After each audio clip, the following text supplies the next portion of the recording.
بسم الله jedheen dubbii too'ee gala wassalaatu wassalaam alaa rasuulillah irra caalaa uumaa Muhammad bin Abdallah nabiyyicha gaarii leenca ija kuulaa aalii fi sahaabaa uummata caccaalaa hunda muslimootaa kan deeman isaan jala warra diin dhaalchisee fageesse wallaala kan nabii ilaallatan bobbaadhaa fi galaa hanga qiyaamatti sunnaa nabii jala firdoofsii dhaalchisi rabbii koo hadaraa firdoofsii dhaalchisi.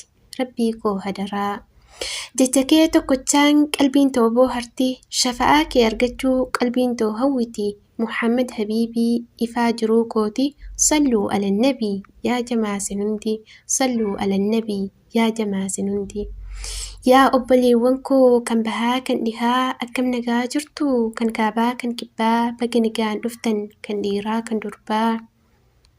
Bagaa isin gahe tikaa tiksee isinii tahee gooftichi ol tahe alhamdulillah jedhi yaa kan na dhagahe karaa khayrii irratti kan waliin nu gahe kan tola isaatiin osoo manaan bahin dhangaa raabbachuun qooda keenya tahe waan rabbi nuuf godhe hin fixu lakkaahee alhamdulillah jedha irra deddeebihee alhamdulillah jedha irra deddeebihee. Achi dabarfadha gama waan dhufeetti seeraan na hordofaan affeerraa kan kooti. Hiriyaa too qaalii tan akkaan jaaladhu onnee too walakkaa taniifin kaayadhu baguma gammaddee guyyaa kana geesse bari guyyaan har'aa kan hawwiidhan eeyite bari guyyaan har'aa kan hawwiidhan eeyite. Bagattiin si gahe rabbiin kan kee guddaan galata galfadhu alhamdulillah jedhi yeroo hundaa galata galfadhu alhamdulillah. jedhi yeroo hundaa daarii yeroo dheeraa booda siinsi gahe du'aa'ii tanteellee barsirraa dhagahee du'aa'ii tanteellee barsirraa dhagahee rabbiin kan kee guddaan maal sirraa hambisee guyyaa har'aa kanaan wal si agarsiise alhamdulillah jedhi deddeebisii yooniif na dhageessee alhamdulillah jedhi deddeebisii yooniif na dhageessee.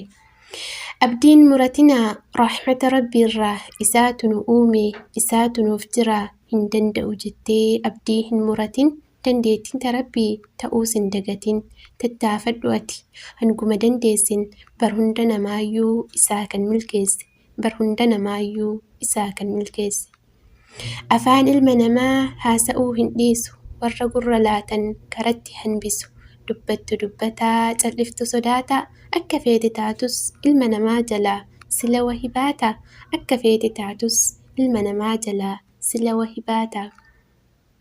Kaayyoo kee lakkistee namaa gurra laannan bakka yaadan miti hulaa gadin bahan oduu namaa dhiisee kaayyoo koof jiraadha tabba milkaa'inaa daandii koon moohadha wanta na ulfaate rabbii koon kadhadha milkaa'ina tootiif karrasaan dhadhaa. Halkanii fi guyyas isaan na dhagaha halkanii fi guyyas isaan na dhagaha. Walalooti yallee asitti xumura gaafa qophii biraa inuma wal garra hanga sanitti mee nagayaan naaf tura isiniin jaaladha yaa obbolaa akhiraa assalaamu alaykum wa rahmatullaahi wa barakaatuh.